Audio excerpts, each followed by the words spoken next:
नए नागम के अनुसार क्या है उचित और क्या है अनुचित? क्यों होता है हमारे कर्मों का प्रतिकूल प्रभाव? हमारा गलत आचरण क्यों बनता है हमारी सुख शांति में बाधक?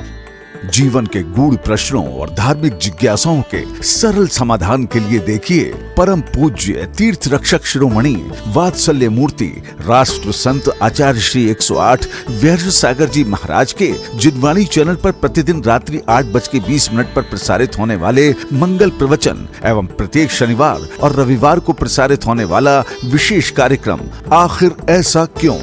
यदि आपके भी मन में कोई प्रश्न है, किसी भी प्रकार की जिज्ञासा है, तो आप भी कार्यक्रम के दौरान टीवी स्क्रीन पर फ्लैश होने वाले हमारे नंबर 9818663765 पर हमें व्हाट्सएप करें या अपनी जिज्ञासा एवं प्रश्न को हमारे पास टाइप करके भेजें। पूज्य आचार्य श्री जी द्वारा आपका मार्गदर्शन अवश्य किया जाएगा। इस कार्यक्रम के पुण्यार्चक हैं दिगंबर जैन समाज, सामाजिक संसद Indore, Kirti Stambh, Digambar Jain Social Group Federation Indore Region, Shri Digambar Jain Panch Lashkari Goshth trust, Modi ji की नसिया, बड़ा गणपति इंदौर। प्राचीन श्री अग्रवाल दिगंबर जैन पंचायत रजिस्टर्ड धर्मपुरा दिल्ली, महामंत्री श्री विजेंद्र जैन, कोषाध्यक्ष श्री शेखर जैन, प्रधान श्री चक्रेश जैन, सचिव श्री नीरज जैन, मंदिर मैनेजर श्री पुनीत जैन।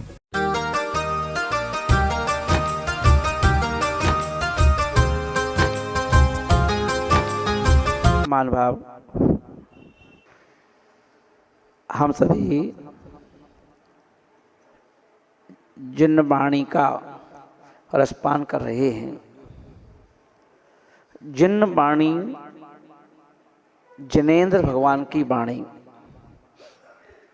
और जिनेंद्र भगवान की वाणी में जहाँ पर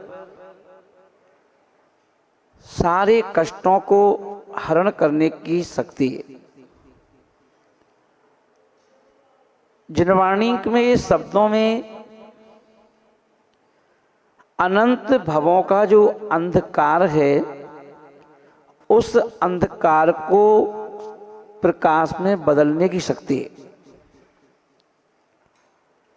अंतर से इतना है कि उस वाणी को बड़े मनोयोग से आत्म कल्याण की भावना को लेकर के एक दो प्रकार से वाणी को सुना जाता है। एक को सुना जाता है कान से, एक को सुना जाता है ध्यान से। तो अनंत भवों से ऐसा नहीं है कि ये पहली बार है कि हमको जिनवाणी सुनने का मौका मिल रहा हो। हमने कईयों बार जिनवाणी को सुना है, पर कईयों बार हमने ध्यान से नहीं सुना, कान से सुन के रह गए। और कान से सुनने के कारण से वो जिनवाणी जो है, जिसे हम परम औषधि कहते हैं, वो औषधि अपना काम नहीं कर पाई।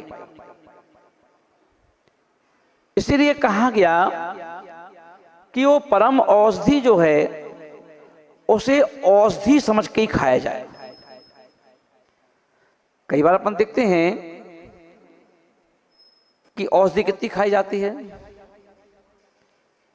थोड़ी सी खाई जाती है, और वो भी डॉक्टर क्या करते हैं, 2 या 3 दिन का ही डोज देते ना।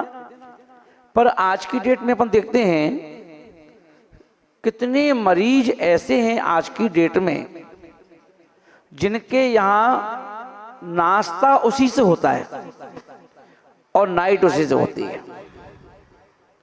यदि वो बाहर जाएं तो डब्बा साथ में जाता है। अब अपन ये देखें, अपन यहाँ ये कह सकते हैं कि बाजार में तो बड़ा मेडिकल है, छोटे छोटे मेडिकल तो घर घर में है। छोटे छोटे मेडिकल घर घर में है, वहाँ कई प्रकार की दवाई तो वहीं मिल जाती है। कई प्रकार के ट्यूब मिल जाएंगे, कई प्रकार के स्प्रे मिल जाएंगे, और ये दवाई, और हाथ की दर्द की दवाई, और पैर की दर्द की दवाई, घुटने की दर्द की दवाई, सब मिल जाएंगे।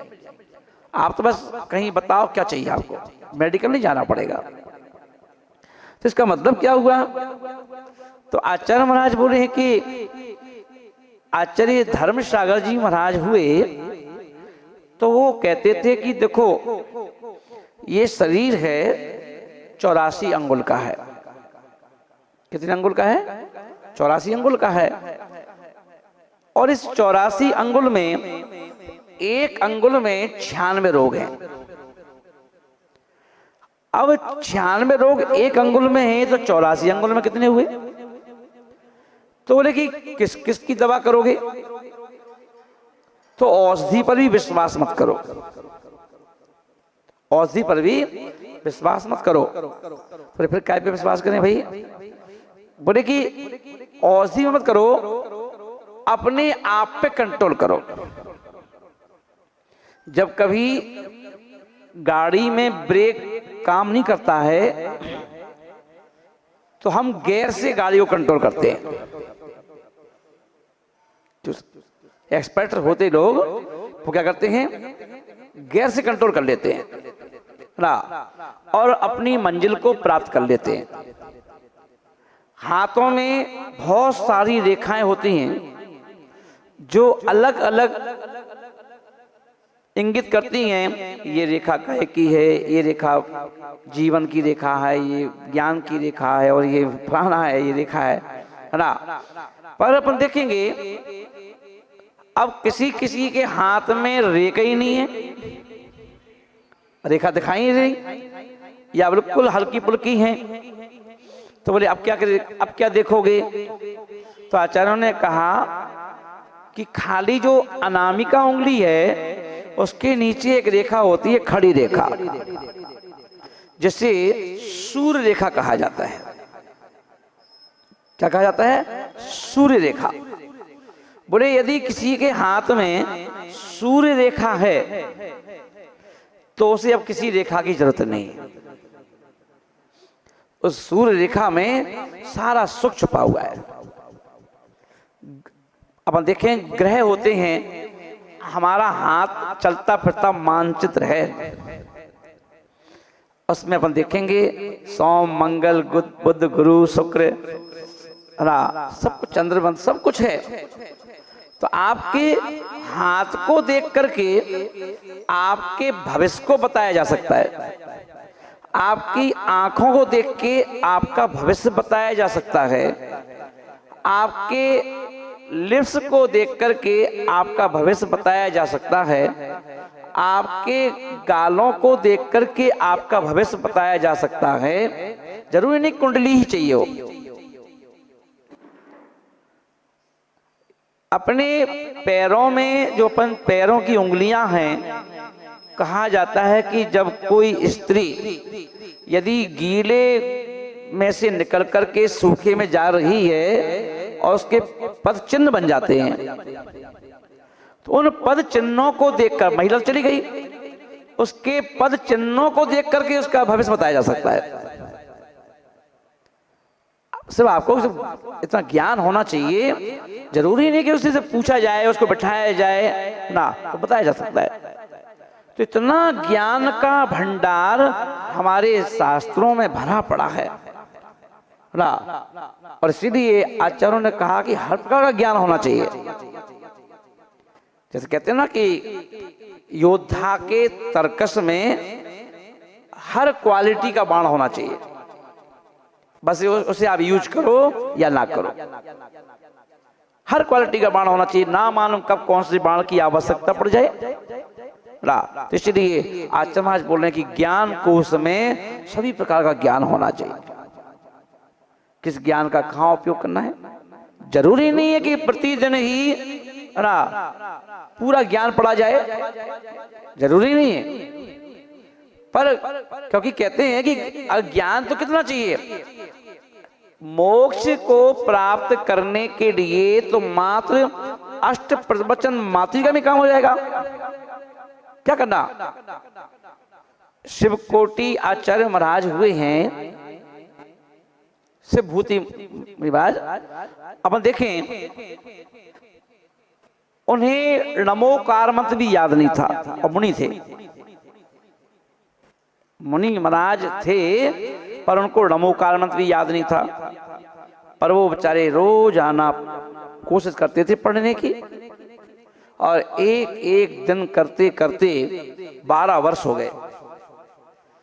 अब 12 वर्ष में जिन्हें 5 पद नमोकार मंत्र के याद नहीं हुए, अब उनसे ग्रंथों को पढ़ने की क्या उम्मीद करोगे? क्या उम्मीद करोगे कि ये ग्रंथ पढ़ लेंगे ना? और अपन देखें उनको, अपन अगर अपन लोगों के बीच में वो निराश होते, हो सकता है कि उनको नकार देते। क्या है इनको नमोकार मंत्र याद नहीं आता है? हमें तो भैया ऐसे महाराज चाहिए जिनके पास ज्ञान धारा हो ना, तो आप उनको नकार देते। पर अपन देखें कि जनवाणी कहती नहीं, बोले कि ज्ञान से नहीं, व्यक्ति महान बन सकता है या बन जाता है परिणामों को निर्मल करने से। क्योंकि ज्ञान भी तो परिणामों को निर्मल करने के लिए एक औषधि है। कि आपके परिणाम निर्मल कैसे हो रहे हैं, आपकी भावना निर्मल कैसे हो रही है, आपके परिणाम, आपके निर्मल भाव, आपका निर्मल मन कैसे हो रहा है, उसके लिए चाहे इतना कहते चाहे खा के कंट्रोल कर लो और चाहे उपास करके कंट्रोल कर लो। कैसे कर सकते हो, कर लो। जरूरी नहीं है कि रोज उपास किया जाए तभी मन निर्मल हो, है ना? रोजाना खा पी करके भी मन निर्मल हो सकता है ना। बस खाने पीने से इसलिए रोका गया, खाने पीने से मोक्ष, छोड़ने से मोक्ष नहीं है। मोक्ष किस चीज से है? खाना पीना तो इसलिए छोड़ा जाता है कि जो मोक्ष का साधन है उसमें खाने पीने से उसमें आपको क्या होगा, परेशानी आएगी। खाओगे तो बार बार लघु शंका की परेशानी, आप कंटिन्यू ध्यान नहीं कर पाओगे। कहीं आपको फ्रेश होने जाना पड़ेगा, कहीं वह भोजन आपको प्रमाद उत्पन्न करेगा तो लगेगा नींद आ रही है ना। कोई चीज नुकसान कर जाए तो हाथ पांव दर्द कर रहे हैं, है ना, कमर दर्द कर रही है, घुटने दर्द कर रहे हैं। तो ये सब चीजें रोकने के लिए कहा गया कि भैया छोड़ो, इसलिए कहा गया भैया खटाई छोड़ो। बोले क्यों? अरे बहुत दर्द हो रहा है, हमसे आसन नहीं लग पा रहा है, मुझसे पद्मासन नहीं लग पा रहा है। बोले क्यों? बोले बहुत दर्द होता है घुटने में, है ना, कमर में दर्द हो रहा है। तो भैया खटाई छोड़ दो, खटाई बंद कर दो खाना ना। बोले खटाई खाओगे तो वो बात उत्पन्न करता है, और बात से क्या होता है, जोड़ों में दर्द उत्पन्न हो जाते हैं ना। तो या फिर दही खाओ, खटाई खाते हो तो इतना बर्क करो, इतना बर्क करो ना कि जो बढ़ गई वो खटाई वो पूरी बह जाए पसीने में। जो श्रम करो, तब तक श्रम कहाँ से करोगे, कितना करोगे ना, तो कह दिया उस पर कंट्रोल कर लो। तो यहां तक कि जो अपन महाराज को पीने के लिए दूध देते हैं, ये कोई व्यक्ति डेयरी से ला करके भैंस का दूध लाता है, कोई व्यक्ति गाय का दूध लाता है। तो आचार्य महाराज बोल रहे हैं कि और चीजें तो छोड़ो, जो मिल्क है ये भी साधु के अंदर सात्विकता और तामसिकता के भाव उत्पन्न कर देता है। और अधिकांश दूध तो आजकल भैंस का ही आता है ना। अब भैंस के दूध को आप लाओगे, उसको पीने को भी दोगे, और गर्मी का समय है तो उससे आप दही भी जमाओगे, और दही जमाओगे तो महाराज को दोगे, और गर्मी का समय तो महाराज भी लेंगे। पर वो दही जो है आलस का सबसे अच्छा साधन है। यदि एक गिलास भी छाछ महाराज जी को भैंस के दूध से बने हुए दही की पिला दो, तो नियम से जब महाराज आहार करके आएंगे तो पूरे शरीर में ऐसा लगेगा कि बस सो जाओ, लेट जाओ, थोड़ा लेट जाओ, है ना। बिना जब तक 15-20 मिनट लेट नहीं जाएंगे तब तक वो दही का असर खत्म नहीं होगा। और कहीं 15 मिनट लेटने में कहीं आंख लग गई तो 1-2 घंटे काम हो गया सामाजिक पूरी। इतना दही का, दूध का इतना प्रभाव है है? गाय के दूध में नहीं है, गाय के दूध में आलस नहीं है, सुपच्य भी है ना, यदि पच जाता है। तो भैंस के अंदर, क्योंकि भैंस खुद एक तामसिक जीव है, तामसिक भाव से भरी हुई, जब वो अपन खेतों में छोड़ देते हैं, एक गाय को छोड़ दिया, एक भैंस को छोड़ दिया, अब गाय को भी घास खानी है और भैंस को भी घास खानी है। गाय क्या करेगी, गाय खाएगी, अब इतनी बड़ी बड़ी घास है तो गाय क्या करती है, ऊपर ऊपर ही खाती है, आधी आधी में से ही ऊपर ऊपर ही खाती जाएगी और बढ़ती जाएगी, है ना। इतनी बड़ी घास थी, पूरी खा सकती थी, पर क्या करेगी, इतनी खा लेगी, अब दूसरे पे चली जाएगी, तीसरे पे चली जाएगी, ऊपर ऊपर से तोड़ तोड़ खाती जाती है। और भैंस क्या करेगी, उसने घास को पकड़ा मुंह से, पहले पूरा खींच देगी, तो घास तो छोड़ो, मिट्टी भी उखाड़ देती है भाग के, वो सिखाएगी। उसके ये परिणाम है। गाय कष्टरीय थी, वो अपने ऊपर से लेके आगे बढ़ जाती है। तो ये तामसिकता के जो भाव हैं, वो आज अपन देखें हर व्यक्ति वही तो खा पी रहा है, तो उसका भी तो असर आ रहा है अपने दिमाग पर। कि आज अपन देखें कि एक बेटा पिताजी सामने जो कभी आंख नहीं मिलाता था, वो बहसबाजी करने के लिए खड़ा हो जाता है। बहसबाजी के लिए खड़ा हो जाता है।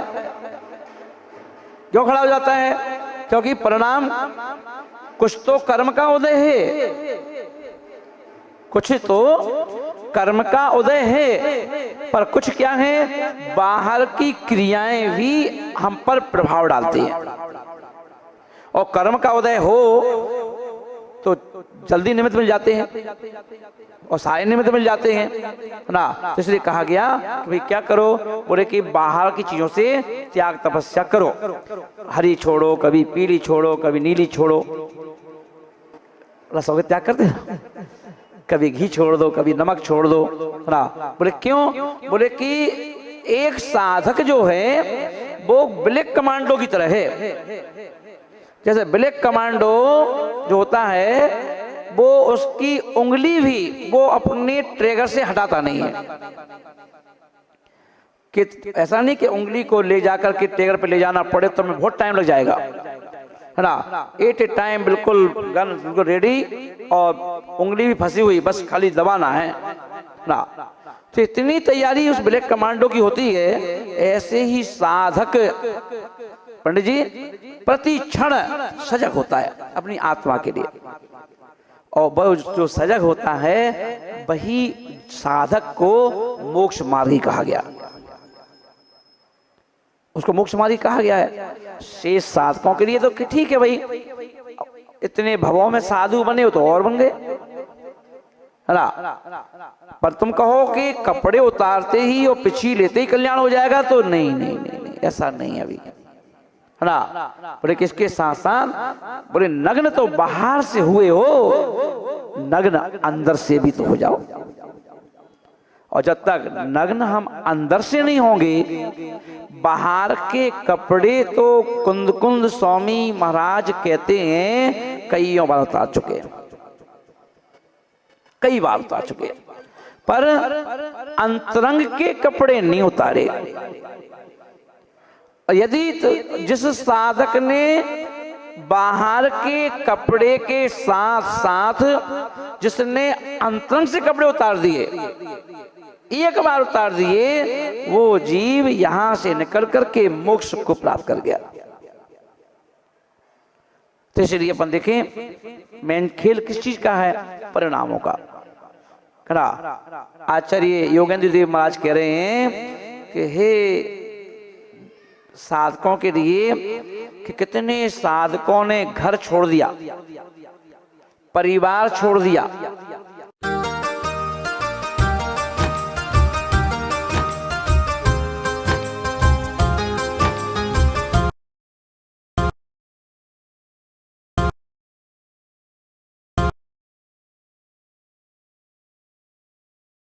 रीजन श्री दिगंबर जैन पंच लश्करी गोष्ठ ट्रस्ट, मोदी जी की नसिया, बड़ा गणपति, इंदौर।